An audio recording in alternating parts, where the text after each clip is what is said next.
Good evening, my dear student. Welcome to back to my channel again.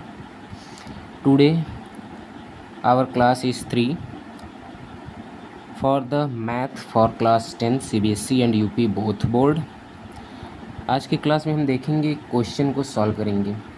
दिया गया है find tan p minus cot r। tan p minus cot r की value हमें find करनी है इस figure के माध्यम से। So figure is given here. काफ़ी स्टूडेंट्स इसको प्रॉब्लम होती है उनको फाइंड आउट करने में। तो चलिए इसमें देखते हैं कैसे इसको फाइंड आउट करते हैं।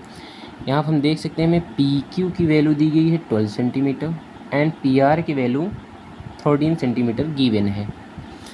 क्यू आर की वैल्यू नॉट गिवन, नहीं दी गई है। तो हम फर्स्ट ऑफ ऑल इसमें क्यू आर की वैल्यू निकालेंगे with the help of Pythagorean theorem. Pythagorean theorem की मदद से हम इसको फाइंड आउट करेंगे। पाइथागोरियन थ्योरम क्या होता है? हाइपोटेनस के square equal perpendicular square plus base square. तो चलिए देखते हैं, hypotenuse square plus perpendicular square plus base square, ये हमारा हाइपोथेरस थ्योरम है। पाइथागोरस थ्योरम है जिसके माध्यम से अब इसको क्या करेंगे, फाइंड आउट करेंगे। H means hypotenuse. हाइपोटेनस कहते हैं किसी भी राइट एंगल ट्राइंगल में जो सबसे लंबी साइड होती है उसको हाइपोटेनस बोलते हैं। ये हमने अपने पहले क्लास में डिस्कस किया हूँ। परपेंडिकुलर पी क्यू हमारा परपेंडिकुलर है, बी क्या है हमारा बेस है। बट यहाँ ध्यान देने वाली बात क्या है, हमसे किस एंगल के सापेक्ष में पूछा जा रहा है उसको भी हम ध्यान देंगे। लेकिन पहले यहाँ पे हम इसकी वैल्यू फाइंड कर लेते हैं। Hypotenuse square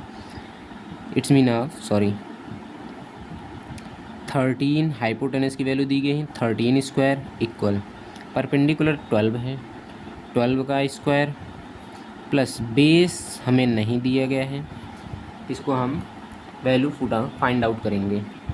13 square 169, 12 144 plus base square, इसको एज इट इज़ ही रहने देंगे। 144 को ट्रांसपोज करेंगे left hand side, 169 minus 144 equals to base square, that will be 25 base square. तो हम इसको लिख सकते हैं बेस स्क्वायर इक्वल 25। अब बेस इक्वल क्या लिख सकते हैं हम इसको, इधर से हम स्क्वायर हटाएंगे तो ये अंडर रूट में 25 हो जाएगा, जो किसके बराबर होगा, 5 के। इट्स मीन ऑफ हमारा बेस निकल कर के आ गया 5 सेंटीमीटर। ये जो हमारा बेस निकला ये 5 सेंटीमीटर निकल गया। अब यहाँ बगल में हम इसको वैल्यू फाइंड आउट करेंगे। Now tan p minus cot r। अब यहाँ हमें ध्यान देने वाली बात ये है कि जिस एंगल के सापेक्ष में पूछा जा रहा है उसी को हम लेंगे। यहाँ P बोला गया है यानी हम P को एंगल को कंसीडर करते हुए लेंगे। तो P के जस्ट सामने जो होगा वो हमारा परपेंडिकुलर होगा, ना कि बेस, याद रखिएगा। tan P के सामने जो ये एंगल साइड दिख रहा है QR, ये हमारा हो जाएगा परपेंडिकुलर, और जबकि बेस हमारा हो जाएगा PQ। क्योंकि जिस एंगल की बात हो रही है हम उसी एंगल के सापेक्ष में लेंगे, उसी एंगल के कंसीडर करते हुए चलेंगे। तो tan P, तो इसका होता है क्या, परपेंडिकुलर अपान बेस। tan P का जो होता है रेशियो परपेंडिकुलर अपान बेस। तो tan P इसको हम वैल्यू निकालते हैं, क्या निकलेगा हमारा यहाँ से 5/12। उसके बाद कॉट r की वैल्यू, यानी यहाँ r है तो r को हम कंसीडर करेंगे। r को जब कंसीडर करेंगे यानी r के जस्ट सामने जो होगा वो हमारा परपेंडिकुलर होगा, और ये जो इससे लगा एडजेसेंट एंगल होगा ये हमारा बेस हो जाएगा।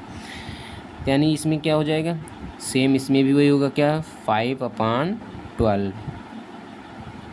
ओके, दोनों की वैल्यू क्या हो गई हमारी 5/12, क्योंकि काट में क्या होता है, बेस अपान परपेंडिकुलर होता है, tan का अपोजिट होता है।